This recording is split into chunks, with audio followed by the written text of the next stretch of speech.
I'm Edward Warfield, the publisher of CityBiz, and I'm honored today to interview Emily Popson, who's the Vice President of Marketing for CallRail. Welcome, Emily.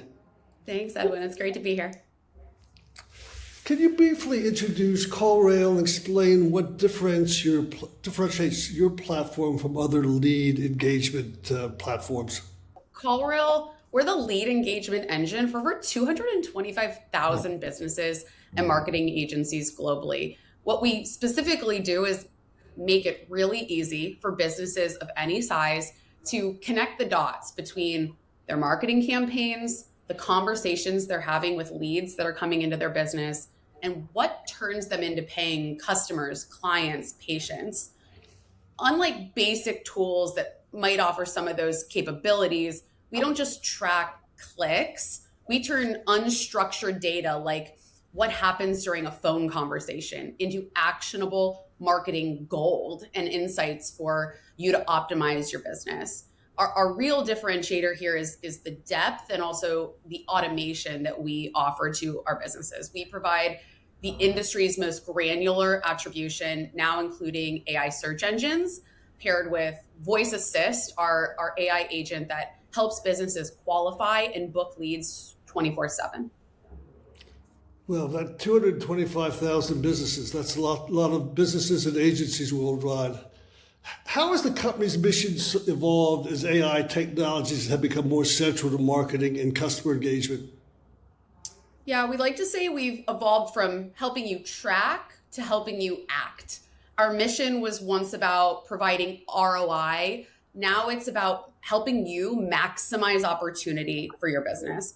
With 28% of business calls going unanswered, that's more than 1 in every 4. We have shifted from only providing data that you can act on to providing an AI-powered front line of sorts that acts on your behalf.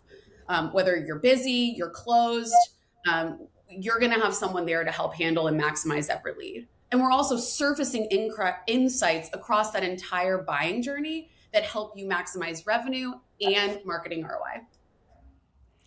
So in your recent podcast appearances, you've discussed common misconceptions about metrics such as MQLs and attribution. What's one piece of bad marketing advice you wish everyone would stop following?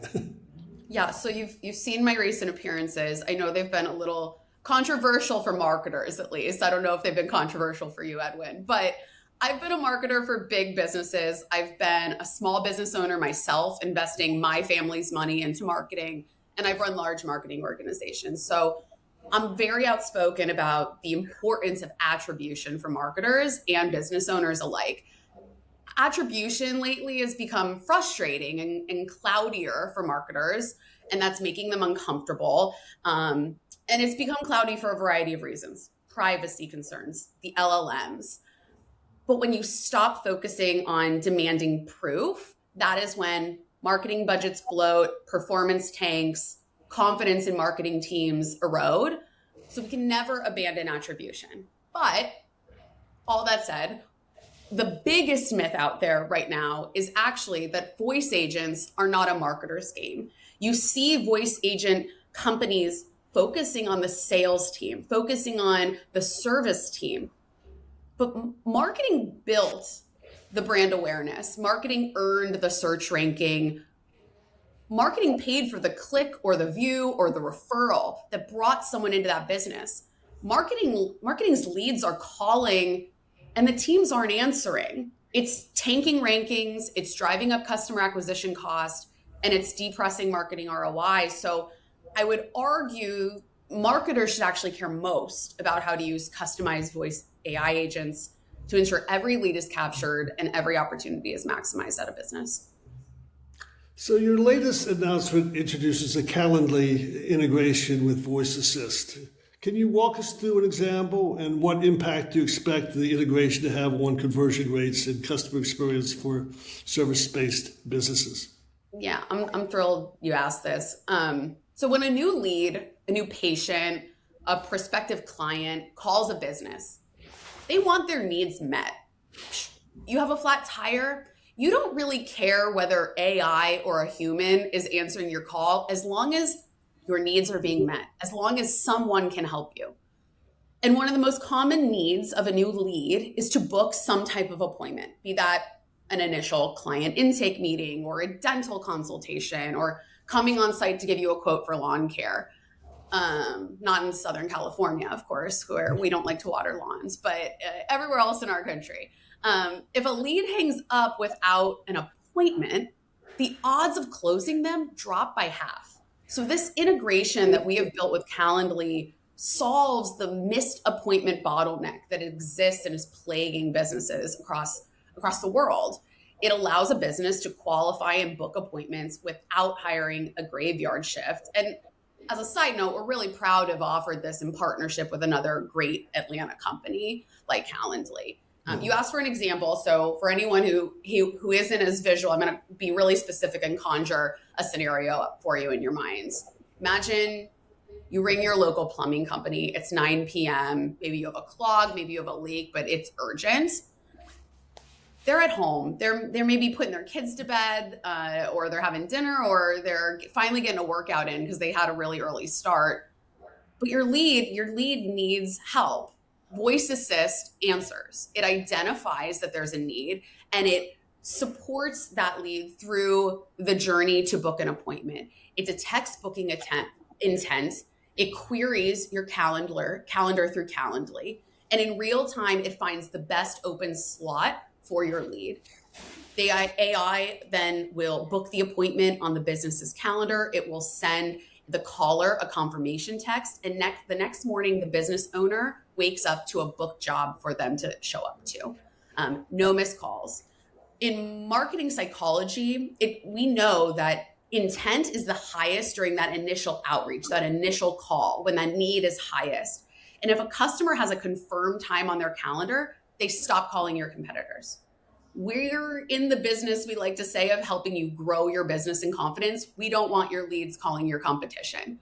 And we see this working. Early Voice Assist users have seen a 44% increase in answered calls. And we expect that service-based businesses are going to see double-digit lift in that call to customer conversion rate just by reducing this friction.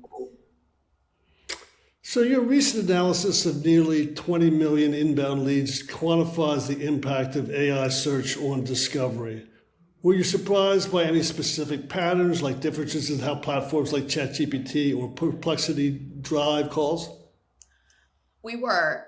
First, we were really proud to put out the first data set of this kind. This was a priority for us because we could see that our customers were getting business, quality phone calls and leads from the LLMs, but we were also hearing a lot of unfounded skepticism about that in the market.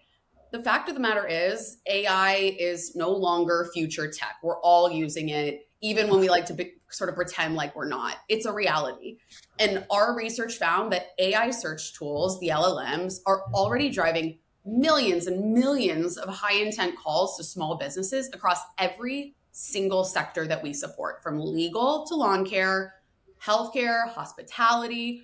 We are seeing the traditional funnel collapse, and callers from AI search are coming in. They have higher intent. They move much faster through the buying journey because AI has already done much of the vetting for them. What was really, really interesting as you look at the data across the different platforms was ChatGPT really showed up strong for the industries where speed is a factor. It dominated 90% of AI leads delivered, in particular in sectors like healthcare. I need a root canal now. I don't have that much time to do research. I need it now. Or my tire is flat. I need an auto repairman now. Perplexity, however, showed up with having a more dominant footprint in the industries where research is more common. High consideration industries like manufacturing. What component are you going to use in building your tools or your cars, or et cetera? And travel, where users want really deep-sighted data before calling a business.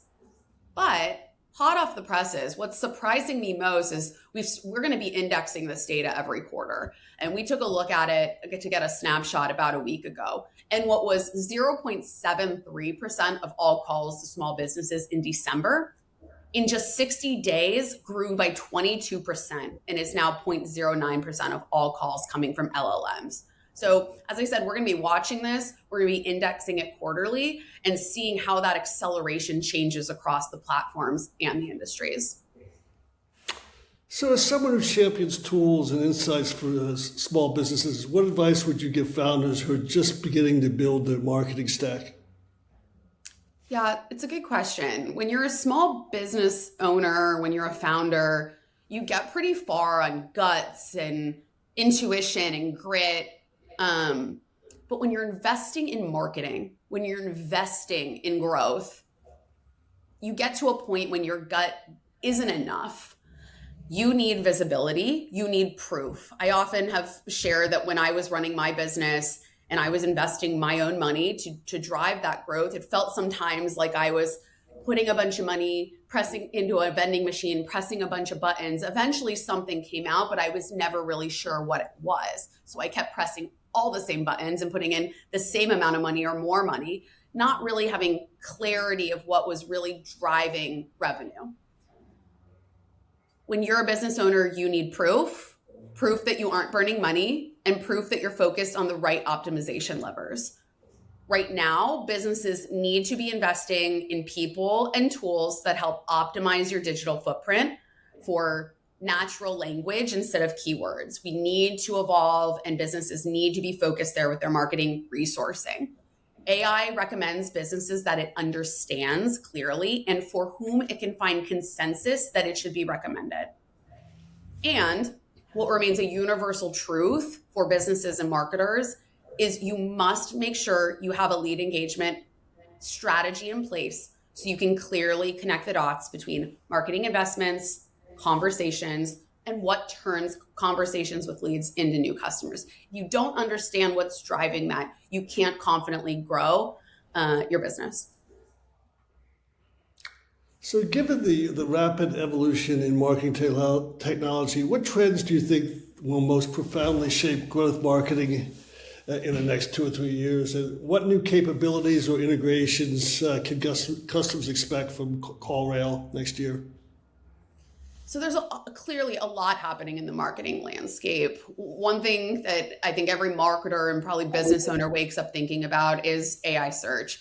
It is 2010 for mobile search all over again. If you aren't visible in AI summaries and generative engines now, you're going to become invisible to the next generation of buyers. What the next 2 to 3 years of growth marketing look like depends on what you're doing now to forge a solid foundation. Additionally, we're moving towards this agent to agent commerce where a consumer's AI, like your own personal Gemini Live, is going to be talking directly to a business's AI, like Voice Assist, to negotiate, to book services, to build a relationship. Voice automation is going to become so nuanced. It's going to recognize returning callers. It's going to understand them, reference their history, and attempt to provide a more concierge level experience. This presents massive opportunities, in particular for early adopters of these solutions who are already learning now how to integrate them into their lead handling, their sales, and their service experiences. So at CallRail, what you're going to see from us is a commitment, as we've had for over 14 years now, in first making it as easy as possible to understand what's working. Expect us to make it easier to turn your data into actionable insights like that. That's our mission, and focus on making the LLM influence that feels really opaque to businesses clear and easy to understand. And the second is being the voice agent marketers trust to best handle their leads and maximize their marketing ROI. Your CallRail Voice Assist of the future very soon is going to understand your buyers in many cases better than you do. Learn from your best conversations and have deep, nuanced knowledge of your business that it can leverage, whether you're in lawn care or auto repair or family law. We're going to connect with the tools you use to allow you to power personalized and delightful experiences with your leads. So Emily, is there any part of your journey, your marketing journey, or the journey of CallRail that you haven't shared with us that you'd like to share with us? I don't think so, Edwin. This has been a delight. I'm really appreciative of the opportunity to share more about what CallRail's up to. As I said earlier, we're in the business of helping businesses grow with confidence, and we're happy and honored to be a resource to nearly 250,000 businesses worldwide, and excited to be on this journey together as we see how marketing unfolds over the next few years.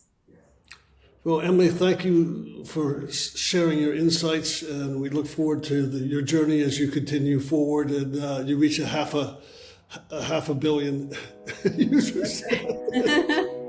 Here's to that.